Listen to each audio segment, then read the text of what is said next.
Good morning, friends. Now we'll have a principle of superposition of forces. This principle states that when two or more forces are acting on a particle at the same time, the resultant force is the vector sum of the two forces. Now we take the example of a boat. So on this boat, there are two people tying two ropes to this boat, and one person is trying to pull the rope in this direction and the other person is trying to pull the boat in this direction. Finally, the movement of the boat will be in this direction, so that is given by the resultant force. So that means the effect of these two forces, that is P and Q, is replaced by one single force, that is the resultant force. So now the resultant force R is the vector sum of these two forces P and Q.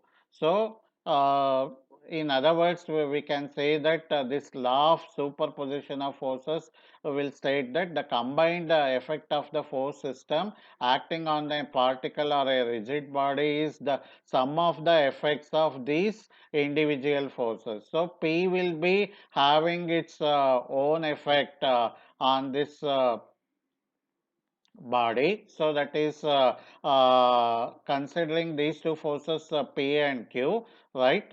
So P is trying to make this boat to move in this direction. Q is making the boat to move in this direction. Let R be the resultant of these two forces P and Q. So according to Newton's second law of motion, the boat will move in the direction of the resultant force. So the same motion can be obtained when P and Q are applied simultaneously, that is acting at the same time on the boat. So that is these two forces P and Q are superimposed by the resultant force R. Then principle of physical independence of forces. So it states that if a number of forces are simultaneously acting on a particle or body, then each one of them will produce the same effect which it would have done while acting alone or independently. That means if n number of forces are acting simultaneously on a particle or body, individual force is having its own effect irrespective of the effect of the other forces acting on the body. So in other words, the action of a force on the body is not affected by any other force acting on the body. Each force will be having its own effect on the body. Say if the number of forces acting on the body are F1, F2, F3, so on. The effect of the force F1 is not depending on the effect of the other forces F2, F3, so on. Similarly, the effect of the force F2 is not depending on the effect of F1, F3, and so on. So each force is having its own effect on the body. So that is, each force is physically independent of other forces. So this is the law of physical independence of forces. Then equivalent force couple system. So a force at any given point on a rigid body is always replaced by another force uh, of same direction but acting at different point along with the associated couple. For example, you take the figure A here. So I have a force F acting at a point A. You will be asked what will be the equivalent system of this force F about the other point B. So to make you understand this concept of equivalent force couple system, we have taken the help of this diagram B. So where in the second diagram B, right?